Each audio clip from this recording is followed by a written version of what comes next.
Bismillahirrahmanirrahim.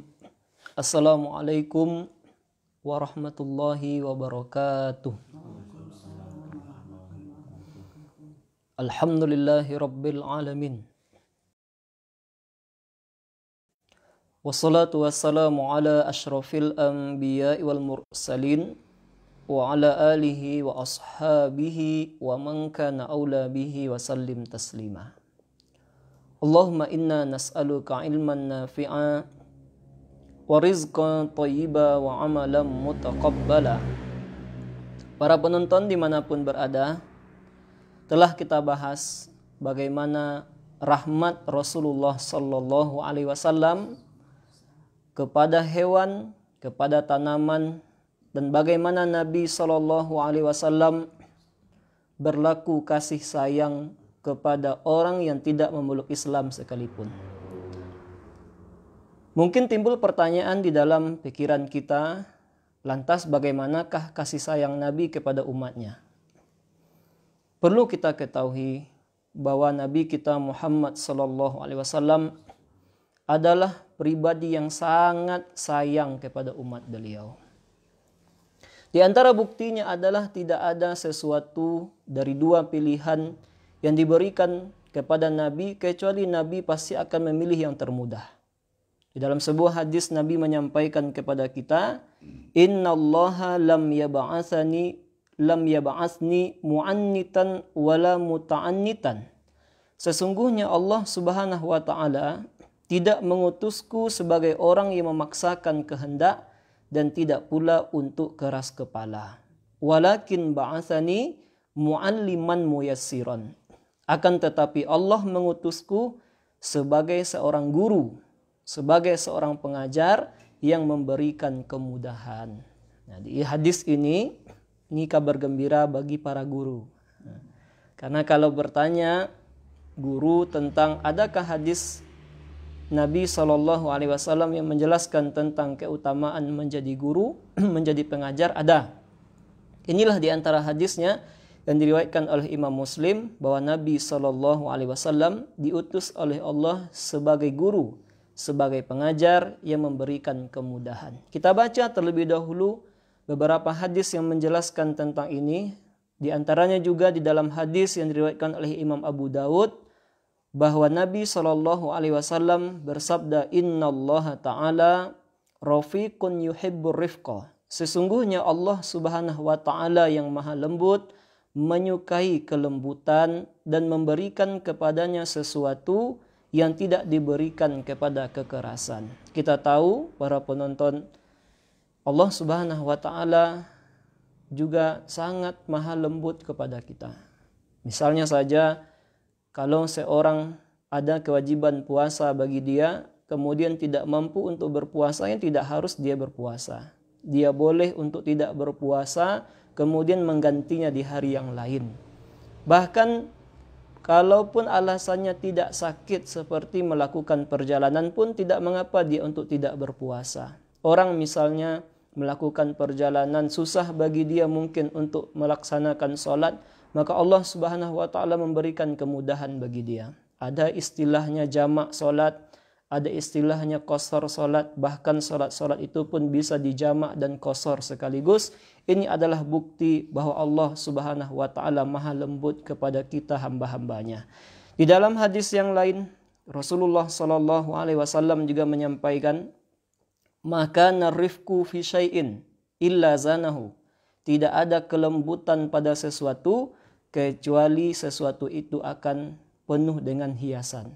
Jadi indah jika kita berlemah lembut.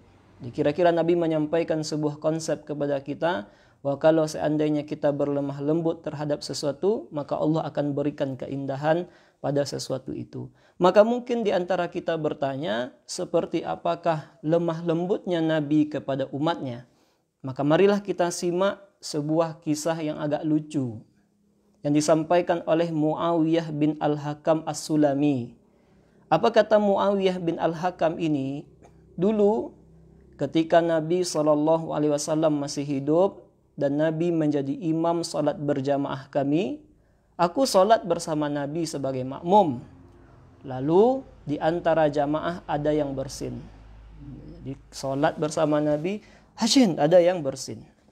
Maka aku berkata ketika itu, kata Muawiyah, yarhamukallah. Jadi sedang sholat, ada jamaah yang bersin, dia katakan yarhamukallah. Lalu jadi semoga Allah memberikan rahmat kepadamu, maka semua orang mengarahkan pandangannya kepadaku. Jadi semua jamaah. jadi ternyata ada kisah-kisah seperti ini di zaman sahabat. Jadi ketika mereka mengarahkan pandangan kepadaku, kata Muawiyah, aku pun berkata, kenapa kalian memandangku? Ini sedang salat seperti itu. Jadi kenapa kalian memandangku? Maka mereka memukul tangan ke paha mereka, mengisyaratkan agar aku diam. Jadi disuruhnya diam. Jadi Muawiyah ini ketika sholat bersama Nabi, ada yang bersin, dia katakan yarhamukallah, tentu yang lain melihat. Maka aku pun diam, kata Muawiyah. Maka tatkala Nabi SAW selesai sholat. Nah, ini yang momen yang ditunggu-tunggu. Apa yang akan diperbuat oleh Nabi kepada Muawiyah yang ketika sholat berjamaah ada yang bersin, dia justru mengucapkan yarhamukallah. Maka Muawiyah ini menyampaikan kepada kita, aku tidak pernah melihat sebelum dan sesudah seorang guru yang lebih baik pengajarannya dari Nabi SAW. Demi Allah, kata Muawiyah, ketika Nabi selesai sholat, dia melihatku. Dan Nabi tidak menggertak dan tidak pula memukulku. Tidak ada tampak wajah dari Nabi. Kira-kira seperti itu. Tapi Nabi SAW langsung menyampaikan, inna hadhihi sholah. Sesungguhnya sholat ini, kata Nabi, la yasluhu fiha syai'un min kalamin nas. Tidak boleh ada pembicaraan manusia di dalamnya. Wa innama huwa tasbihu wa takbiru wa qiraatul Qur'an. Sesungguhnya sholat itu dihimpun di dalamnya tasbih, takbir, dan bacaan Quran. Nah, inilah pengajaran dan lemah lembutnya Nabi SAW. Bahkan Nabi tidak membuka aib Muawiyah. Bisa saja Nabi SAW ketika selesai sholat ditambah malunya Muawiyah. Bisa saja Nabi berkata, siapa tadi yang, kalau ada yang bersin mengucapkan yarhamukallah, pasti mengatakan saya Nabi. Tapi tidak. Nabi justru menyampaikan yang umum saja, tidak dibuka Nabi kesalahan-kesalahan seperti itu. Nabi sampaikan dengan secara umum bahwa sholat ini tidak boleh kita bercakap-cakap di dalamnya, tidak boleh ada ucapan kita di dalamnya. Tetapi sholat ini adalah tasbih, takbir, dan membaca Al-Quran. Ini adalah kelemah lembutan kepada orang yang belum tahu. Kadang di dalam kehidupan ini banyak orang yang tidak tahu tentang suatu urusan di dalam hukum-hukum agama. Maka kita yang tahu berlemah lembut kepadanya, sebagaimana Nabi SAW berlemah lembut kepada Muawiyah bin Al-Hakam. Di antara kelemah lembutan Nabi SAW bahwa Rasulullah melarang umatnya untuk puasa wisal, menyambung puasa karena khawatir diwajibkan kepada manusia. Maksudnya adalah ketika sudah maghrib tidak berbuka, disambung terus puasa. Dan Nabi SAW melarang umatnya begitu. Di antara kelemah lembutan Nabi SAW kepada umatnya, pernah Nabi di bulan Ramadan. Nabi SAW di bulan Ramadan itu melaksanakan sholat tarawih. Itu hanya 3 malam saja. Ketika sudah 3 malam, semakin banyak sahabat yang ikut. Malam keempat Nabi tidak keluar lagi. Mengapa? Takut nanti wajib. Nabi SAW takut nanti itu wajib. Kalau wajib susah nanti umat. Maka Nabi SAW karena sayang kepada umatnya, Nabi hanya laksanakan tarawih berjamaah 3 malam saja di masjid. Setelah ramai orang, Nabi tidak lakukan itu lagi. Nah, ini adalah dalil bahwa salat tarawih ini boleh dan disunnahkan secara berjamaah juga di bulan Ramadan. Nah, kemudian di antara kelembutan Nabi SAW bahwa Rasulullah itu pernah masuk ke dalam masjid. Kemudian di dalam masjid itu ada tali yang diikat di antara 2 tiang. Di dalam masjid, masuk Nabi ke Masjid Nabawi, kita tahu Masjid Nabawi itu banyak tiang.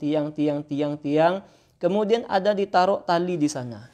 Maka Nabi bertanya, ini tali apa, kata Nabi? Kenapa ada dibuat-buat tali di sini, kata Nabi? Maka dijawab di sana, ini adalah talinya Zainab. Untuk apa, kata Nabi? Apabila dia merasa capek saat sholat, ia akan bergantung pada tali itu. Nah, dilihat bagaimana ibadahnya sahabat. Di para sahabat, saking semangatnya dalam beribadah, saking kuatnya dalam meniru Nabi, mereka sholat, tapi di samping mereka sholat itu, sholat sunat ini, itu mereka taruh tali. Jadi kalau seandainya mereka sudah tidak kuat lagi, mereka akan bergantung di tali itu. Nah, begitu yang dilakukan oleh Zainab. Maka Nabi SAW menyampaikan, hulluhu, lepaskanlah tali ini. Liyusalli ahadukum nasyatahu fa idza fatara falyaqut. Hendaklah seorang darimu mengerjakan solat sunat sekedar kemampuannya. Apabila ia merasa capek, lakukanlah dengan tata cara duduk, kata Nabi SAW. Jadi kalau kita mengerjakan ibadah, kata Nabi, fattaqullaha mastata'tum. Lakukanlah ibadah itu sesuai kemampuan kita. Yang melakukan yang sunnah ini seperti mana dilakukan oleh Zainab, tidak perlu memaksakan diri, kata Nabi. Kalau engkau mampu berdiri, lakukan berdiri. Tidak mampu berdiri, ya silahkan duduk, kata Nabi SAW. Ini adalah bentuk kelemah lembutan Rasul SAW kepada umatnya. Di antaranya juga adalah kisah dari Anas bin Malik, bahwa ketika para sahabat berkumpul bersama Nabi SAW di dalam masjid, tiba-tiba datang seorang Badawi, orang perkampungan. Mohon maaf, lalu ia kencing sambil berdiri di dalam masjid. Maka para sahabat Rasulullah SAW mengatakan, "Woi, kira-kira, mengapa buang air di dalam masjid?" Maka Nabi SAW mengatakan kepada sahabat, biarkan dia. Janganlah kamu menghentikannya. Maka para sahabat membiarkan orang tersebut. Lalu Nabi SAW memanggil orang itu. Nah, sini sebentar. Lalu Nabi menyampaikan, inna hadhil masajid, sesungguhnya masjid itu la tasluhu li syai'in min hadzal bauli wal qadar. Tidak boleh ada buang air di sini dan tidak boleh buang kotoran di sini. Innama hiya li dzikrillahi wa qiraatil Quran. Tetapi masjid itu adalah tempat untuk berzikir kepada Allah dan membaca Al-Quran. Apa kata Anas? Kemudian Nabi SAW menyuruh seseorang, kemudian ia mengambil segayung air lalu menyiramkan kepada tempat yang tadi. Nah, inilah kelemah lembutan Nabi SAW kepada umatnya, bahwa Rasulullah itu adalah pribadi yang sangat sayang kepada kita umatnya. Bahkan ketika Nabi SAW nanti di akhirat, hal yang paling diragukan oleh Nabi, yang paling dikhawatirkan oleh Nabi adalah kita umat beliau. Bahkan ketika Rasulullah dibangkitkan, Rasul SAW itu kemudian sujud kepada Allah. Mengapa Nabi sujud kepada Allah, meminta keselamatan kepada umat beliau? Makanya Allah Subhanahu wa taala menyampaikan, ya Muhammad, irfa' ra'sak washfa' tashfa'. Wahai Muhammad, angkatlah kepalamu, lalu berikanlah syafaat kepada siapa saja yang engkau kehendaki. Sesungguhnya aku memberikan engkau izin untuk memberikan syafaat. Nah, inilah Rasul kita Muhammad SAW. Bahkan ketika umatnya melewati sirat, artinya melewati sirat, di bawahnya akan ada nanti neraka. Siapa yang tidak mampu melewati sirat, jatuh langsung ke neraka jahanam. Maka Rasulullah di ujung sirat itu menanti umatnya. Rasulullah itu mengatakan, salim, salim, salim. Ummati salim, salim. Ya Allah, selamatkanlah umatku. Ya Allah, selamatkanlah umatku. Ya Allah, selamatkanlah umatku. Maka inilah baginda kita, Rasul kita, Nabi kita yang tersayang Muhammad sallallahu alaihi wasallam adalah pribadi yang sangat mencintai umatnya dan sangat mengkhawatirkan umatnya, dan Nabi kita sangat menginginkan keselamatan kita sebagai umatnya. Maka inilah bahasan kita pada pagi hari ini, menyampaikan tentang bagaimana rahmatnya Rasulullah sallallahu alaihi wasallam setelah kita membahas kemarin tentang bagaimana Nabi berlaku rahmat kepada non-muslim, berlaku kasih sayang kepada hewan, berlaku kasih sayang kepada tanaman. Dan inilah di antara bentuk-bentuk dari sekian banyak kisah-kisah, dari sekian banyak perihal-perihal yang menunjukkan bahwa Nabi kita sangat mencintai umatnya. Mudah-mudahan bermanfaat.